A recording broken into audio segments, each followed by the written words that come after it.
Kejaksaan Tinggi Kalimantan Timur, Kejati Kaltim, pada Kamis 21 November 2024 bergerak di dua lokasi berbeda melakukan penggeledahan dugaan kasus korupsi. Lokasi pertama berada di Kota Samarinda, di mana jajaran tim penyidik tindak pidana khusus, Pitsus, Korps Adjaksa Kaltim melakukan penggeledahan di kantor PT GMB, Jembayan Muara Bara, Group. Kantor perusahaan bergerak di sektor pertambangan batu bara di Kompleks Ruko Mahakam Square, Kelurahan Sungai Kujang, Kota Samarinda digeledah. Hal ini dilakukan sebagai upaya pengumpulan barang bukti terkait dugaan tindak pidana korupsi dalam pemanfaatan lahan transmigrasi oleh PT Jembayan Muara Bara, PT GMB. Tegas Kepala Kejati Kaltim, Iman Wijaya melalui Kasipenkum Kejati Kaltim, Tony Yuswanto, Jumat, 22 November 2024. Penggeledahan merupakan langkah penyidik memperdalam proses penyidikan dan mengungkap fakta-fakta yang ada. Agar dari hasil penyidikan tersebut, penyidik telah memperoleh alat bukti yang cukup mengenai pemanfaatan lahan secara tidak sah, yang berpotensi mengakibatkan kerugian keuangan negara.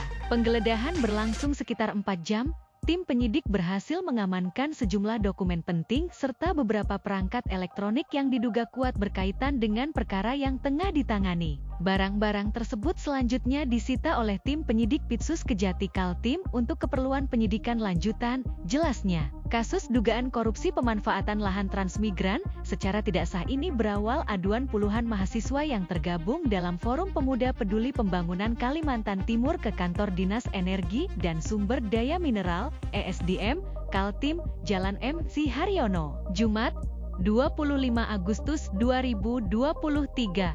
Lalu, untuk diketahui, PT GMB Group adalah perusahaan tambang batu bara yang konsesinya ada di Kabupaten Kutai Kartanegara. PT GMB didirikan pada tahun 2004. Mahasiswa melaporkan PT GMB terkait dugaan penyerobotan lahan warga bernama Thomas Rewo Lewo kurang lebih 10,9 hektar di Dusun Karya Harapan, RT 15, Kecamatan Tenggarong Seberang, Kabupaten Kutai Kartanegara. Tim penyidik tindak Pitsus Kejati Kaltim pertama kali melakukan penggeledahan terkait PT GMB pada tanggal 16 dan 17 Oktober 2024 di kantor Dinas ESDM Provinsi Kaltim, kantor DPMP TSP Provinsi Kaltim, kantor DPMP TSP Kabupaten Kutai Kartanegara, kantor DFV Kabupaten Kutai Kartanegara, kantor perwakilan Inspektur Tambang, kantor DFV Kota Samarinda, dan kantor DPMP TSP Kota Samarinda. Kemudian pada penggeledahan kedua, jajaran tim penyidik tindak Pitsus Kejati Kaltim melakukan di kantor PT Erda Indah di Jalan Pupuk Raya ET.42 Kelurahan Belimbing, Kecamatan Bontang Barat, Kota Bontang. Selain kantor, tim penyidik juga menyambangi dan melakukan penggeledahan terhadap rumah salah satu direktur PT Erda Indah yang beralamat di Jalan Hayam Wuruk No. 38 R.23 Kelurahan Berbas Tengah, Kecamatan Bontang Selatan, Kota Bontang. Tindakan penggeledahan ini, lanjut Tony, terkait dugaan tindak pidana korupsi dalam penyaluran kredit kepada PT Erda Indah dari Bank Kaltimtara Cabang Balikpapan tahun 2021. Sejumlah dokumen, peralatan elektronik berupa satu buah laptop yang terkait dengan perkara yang ditangani serta satu unit kendaraan roda 4 jenis MPV yang diduga hasil dari tindak pidana. Barang-barang tersebut kami bawa untuk selanjutnya dilakukan penyitaan untuk proses penyidikan selanjutnya. Sekitar 4 jam tim penyidik Pitsus kami melakukan penggeledahan tersebut, ujarnya. Dijelaskan Tony, kasus bermula pada tahun 2021 Bank Kaltimtara Cabang Balikpapan menyalurkan kredit modal kerja kepada PT Erda Indah dengan nilai plafon kredit sebesar rupiah 15 miliar, yang dibuat seolah-olah PT Erda Indah mendapatkan kontrak pekerjaan proyek pembangunan hunian tetap di Desa Lompio Kap Donggala, Sulawesi Tengah dari PT Waskita Karya.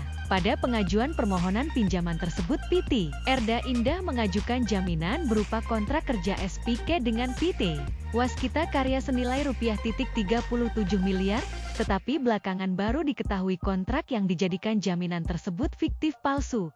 Jelas Tony, kibat penyaluran kredit tersebut, lanjut Tony, berpotensi merugikan keuangan negara kurang lebih rupiah 15 miliar. Kami lakukan penggeledahan dengan tujuan untuk mencari dan mengumpulkan alat bukti dalam rangka kepentingan pembuktian perkara, serta guna membuat terang tindak pidana yang terjadi sebagaimana ketentuan pasal 32 KUHP.